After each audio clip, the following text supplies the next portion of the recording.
Welcome to WikiSpun, my classic rock music documentary series. It focuses on great rock bands and musicians. No grandiose production or performances here, just the basic facts. Can you show me where it hurts?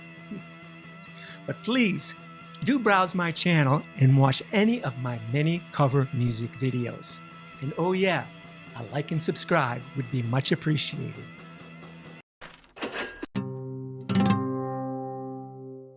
In 1970, the world was still reeling from the Summer of Love, but in the industrial heart of Birmingham, England, the air was thick with soot, not flowers. Four working-class blokes, Ozzy Osbourne, Tony Iommi, Geezer Butler, and Bill Ward, were about to release a song that would change music history. They called it Paranoid. It wasn't just a hit, it was the birth of heavy metal.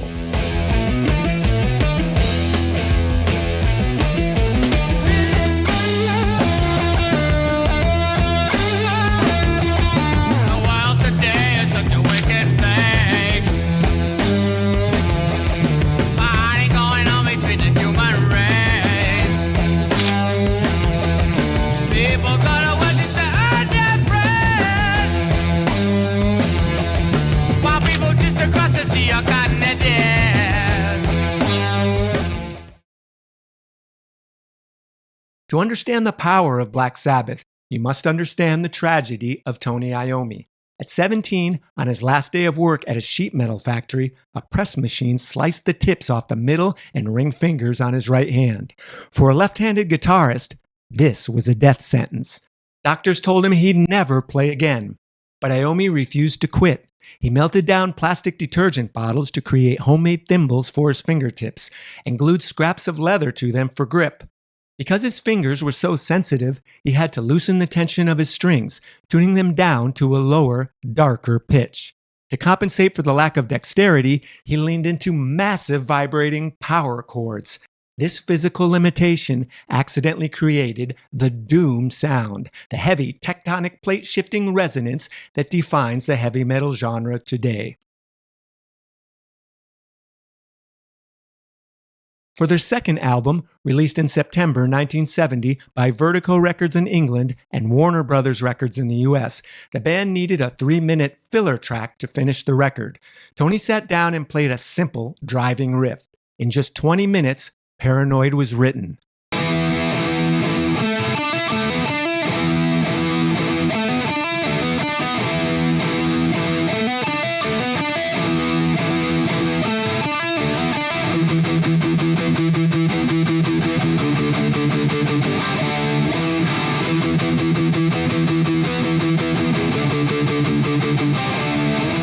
The song exploded, reaching number 4 on the UK charts. Suddenly, the Prince of Darkness, Ozzy Osbourne, was no longer a local aspiring vocalist. He was a global icon. His haunting nasal delivery on Paranoid gave a voice to the disillusioned youth of the era. The song catapulted Black Sabbath from underground clubs to sold-out stadiums, establishing them as godfathers of metal.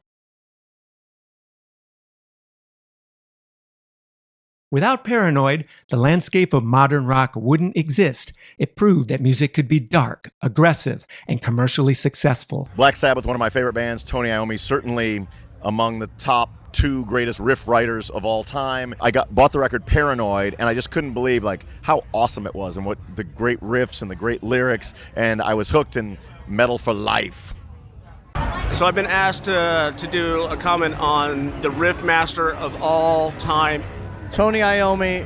Tony Iommi. Tony Iommi, to most people, and definitely to me, is the creator of heavy metal. Guitar started with him.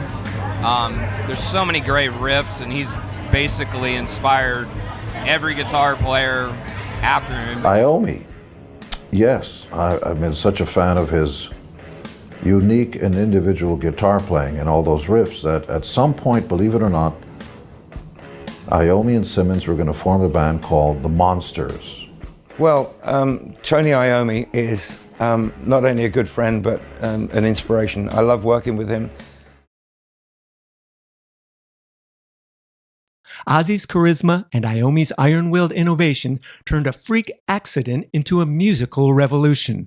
Today, the legacy of Paranoid lives on not just in stadiums, but in the hands of musicians across the globe who continue to find new meaning in those 3 minutes of perfection. To show just how much this legendary track continues to resonate with me, along with countless other heavy metal fans today, here's my own black and white cover of Paranoid, complete with colorful live performance clips of the original band.